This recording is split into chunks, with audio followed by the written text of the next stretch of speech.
ain't no paperwork on my name. I got $10,000 for anybody find some paperwork with my name on it. I got $20,000 anybody find some paperwork.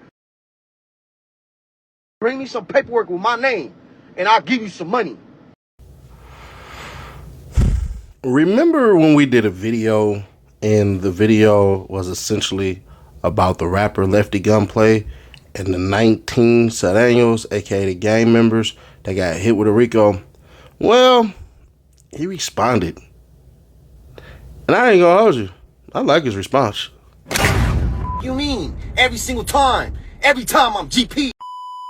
You mean how come I'm accessible when I go to LA County? Cause I'm a general population, you dumb mother. What you talking about? It's not my fault on the phones. Yeah, it's not my fault. I didn't put phones talk out of here. Every single time. Every time. Dead homies. And I still put up to the set. Like, what's up? What's going on? Like, come on. Out of here. You always, woo. Ain't no PC over here. The only people that messed up were the people that got themselves in trouble talking on the phones. Straight up. And even then, ain't nobody's life was ever in danger.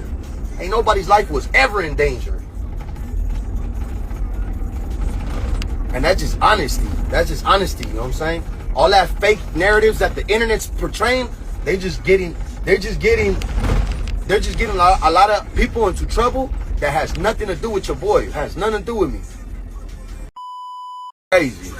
This for my niggas in them prisons over popular. This the mob, so you gotta get initiated. Okay. He's not wrong. That's the problem. Like, anybody who has a problem with what he said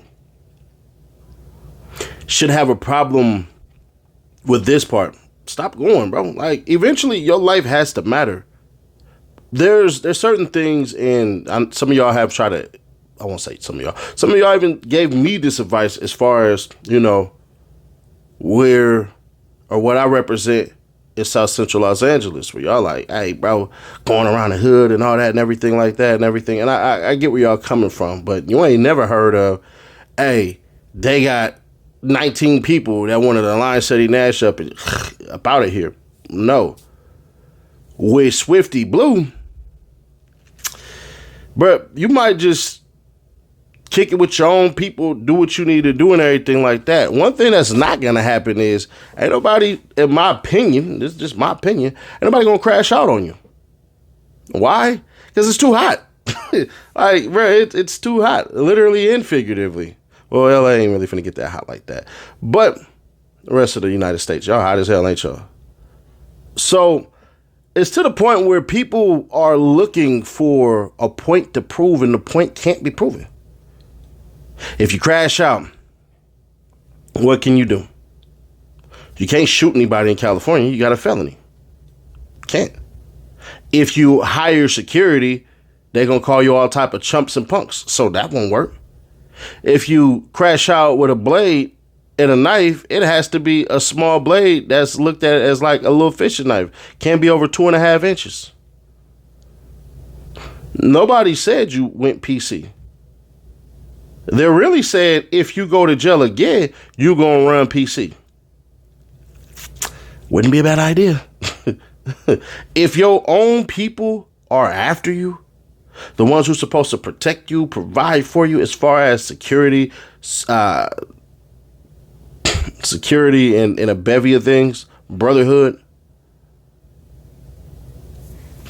that's what it is. Because what is Swifty Blue going to do? He going to run black? Them jailhouse politics, them prison politics and all that crap, bro, them get real tricky.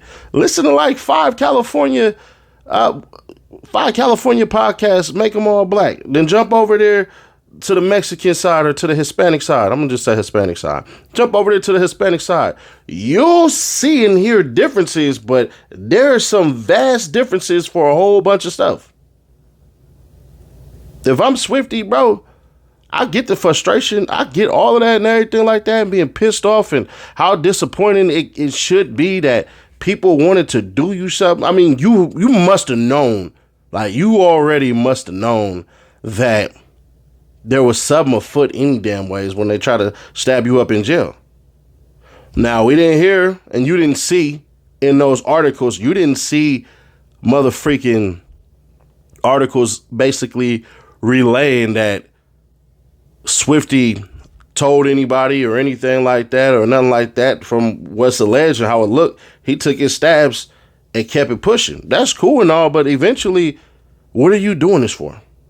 When does your life matter more than the gang? Just curious.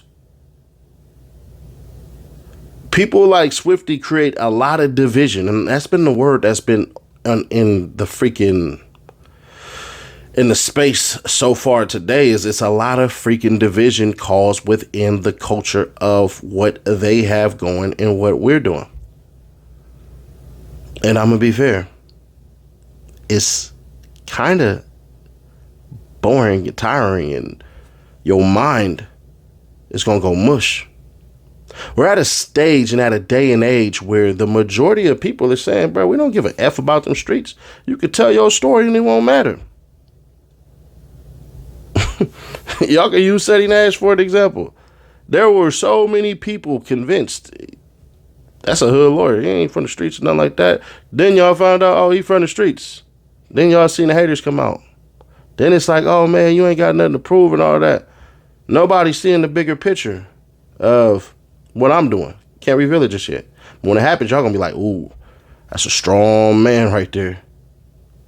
But in the case of Swifty, you still want to gang bang and all this stuff, and people check in and all that stuff. The Petco video, I'm gonna be fair, I didn't think you handled it wrong. I actually fault the Petco guy for trying to be tough and everything like that, because what's gonna happen is, unfortunately, God forbid, what could happen. Now, let me say what's going to happen. What could happen is that same employee that pressed up on y'all and was acting all tough and everything like that, and he wanted to fight, he was outnumbered and didn't realize it. But the biggest part and the worst part is what if one of them cats that was there happened to be on the run and happened to see that guy they passed, Petco, PetSmart, or whatever it was, and decided to crash out on dude? The best way to win a problem, to win an argument, is to stay out of one. The best way to win is to stay in winning ways. With Swifty Blue, pardon me. If I say Lefty Gunplay, my bad, bro. That's not what I was trying to say. I mince and mix my words all the time. Check out the freaking Young Thug video series I did where I was calling the DA, the other DA.